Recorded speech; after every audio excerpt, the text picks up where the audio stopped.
جانتے ہیں کہ زندگی کا دار و مدار سانس کے اوپر ہے. اس میں کوئی تخصیص نہیں ہے کہ زندگی کو رواں دواں کرنے کے لیے انسان سانس لیتا ہے، بلکہ ہر مخلوق سانس پر قائم ہے. مثلا آپ دیکھیں کبوتر بھی سانس لیتا ہے، بکری بھی سانس لیتی ہے. جتنی بھی زیرو آپ نے دیکھے ہیں وہ سانس لیتے ہوئے نظر آتے ہیں. اور جن چیزوں کو غیر روح کہا جاتا ہے، غیر زیرو کہا جاتا ہے، وہ بھی سانس لیتے ہیں. غیر زیرو کہنا اس لیے صحیح نہیں ہے کہ جس چیز کو بھی آپ غیر زیرو کہیں گے اس کے اندر نشو و نما، اس کی پیدائش، اس کا بڑھنا، اس کا بڑھاپا اور اس کا ختم ہو جانا موجود ہے. مثلا اس وقت جو انسانی نظر کے سامنے غیر ذی روح چیز ہے وہ پہاڑوں کے بارے میں کہا جاتا ہے کہ پہاڑ جو ہیں وہ غیر ذی روح ہے. لیکن پہاڑ بھی انسانوں کی طرح پیدا ہوتے ہیں، جانوروں کی طرح پیدا ہوتے ہیں. پیدائش کا طریقہ کار مختلف ہے، لیکن پہاڑ زمین میں سے اگتے ہیں اور چھوٹے ہوتے ہیں، پھر بڑے ہوتے ہیں، پھر اور بڑے ہوتے ہیں، پھر اور بڑے ہوتے ہیں. اب یہ بات بالکل الگ ہے کہ پہاڑوں کی عمر چونکہ سینکڑوں سالوں پر محیط ہوتی ہے، ہزاروں سالوں پر محیط ہوتی ہے، اس لیے ہم ان کی جو سانس لینے کا عمل ہے اس کو دیکھتے نہیں ہیں یا محسوس نہیں کرتے. لیکن پہاڑ بھی سانس لیتے ہیں. یہ بات بھی سامنے کی ہے کہ اللہ تعالیٰ نے جب کتاب المبین کا علم، کتاب المبین سے مراد یہ ہے کہ مجموعی کائنات کا علم. مجموعی کائنات کا مطلب یہ ہے کہ کائنات ایک نہیں ہے. کائنات اللہ تعالیٰ نے جو تخلیق کی ہے اس کو ہم یہ کہیں گے کہ کائنات جو ہے وہ 30 کروڑ کائناتیں اللہ تعالیٰ نے تخلیق کی ہیں. 30 کروڑ. اور ہر کائنات میں جیسے کہ آپ نے قلم شعور کی کتاب میں شروع میں پڑھا، لوح محفوظ جس کو بتایا کہ ایک کتاب المبین میں 30 کروڑ لوح محفوظ ہیں. یعنی کتاب المبین 30 کروڑ لوح محفوظ کی دستاویز ہے.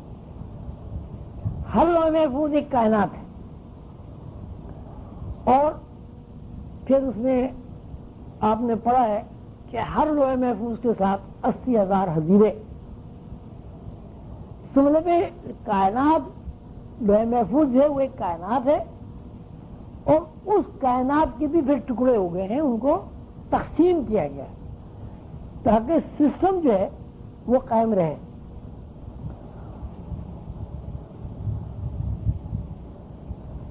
ایک کتاب المبین ہے. ایک کتاب المبین میں 30 کروڑ لوح محفوظ ہیں. ایک لوح محفوظ میں 80,000 حزیرے ہیں. ایک حزیرے میں 1 کھرب سے زیادہ مستقل آباد نظام اور 12 کھرب غیر مستقل نظام ہے. یہ ایک کائنات کی ایک حصے کا تذکرہ ہے، یعنی ایک لوح محفوظ کا. تو اللہ تعالیٰ نے اس کائنات کو ٹکڑوں میں بنایا، مختلف زون اس کے متعین کیے، اور کائنات کے جو مختلف زون ہیں مجموعی طور پر وہ 30 کروڑ ہیں.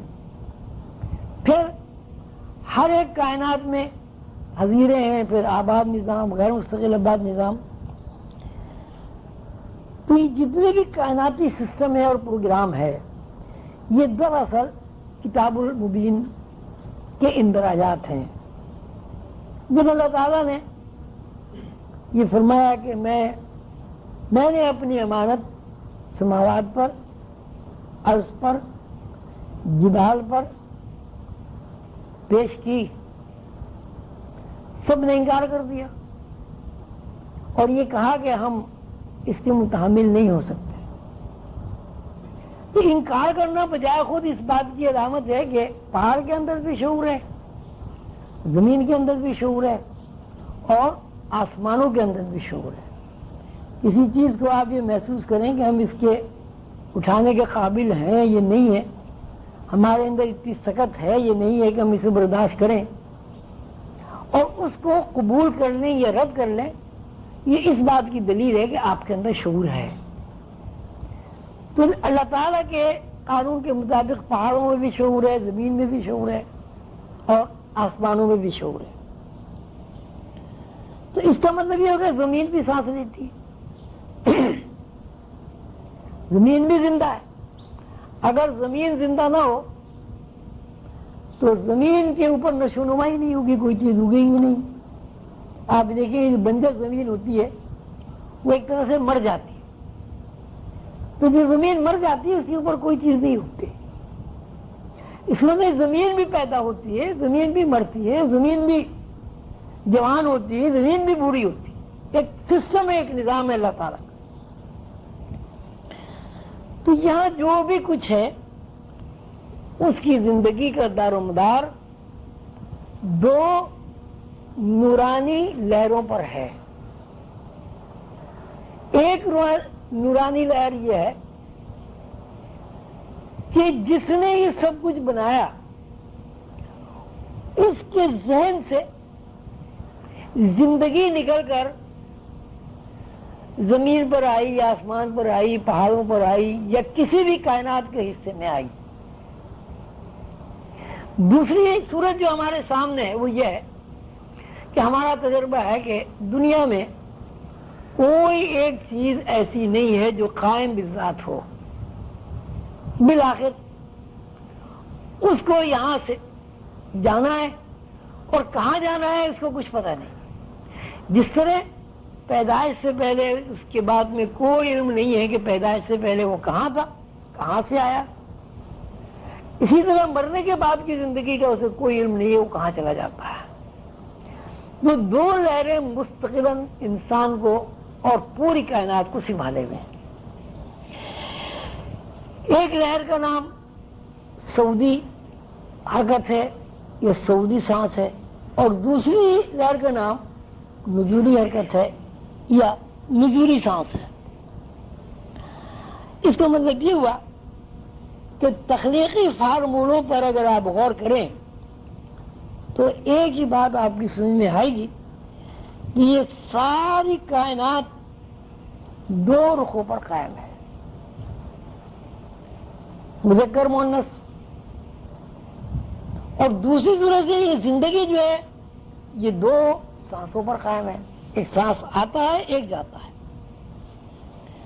تو جو سانس ہم گہرائی میں لیتے ہیں وہ دراصل ہمیں اللہ تعالیٰ سے یا خالق سے قریب کرتا ہے، اور جو سانس ہم باہر نکالتے ہیں وہ ہمیں خالق سے دور کرتا ہے اور مظاہراتی خد و خال میں ہمیں بند کر دیتا ہے.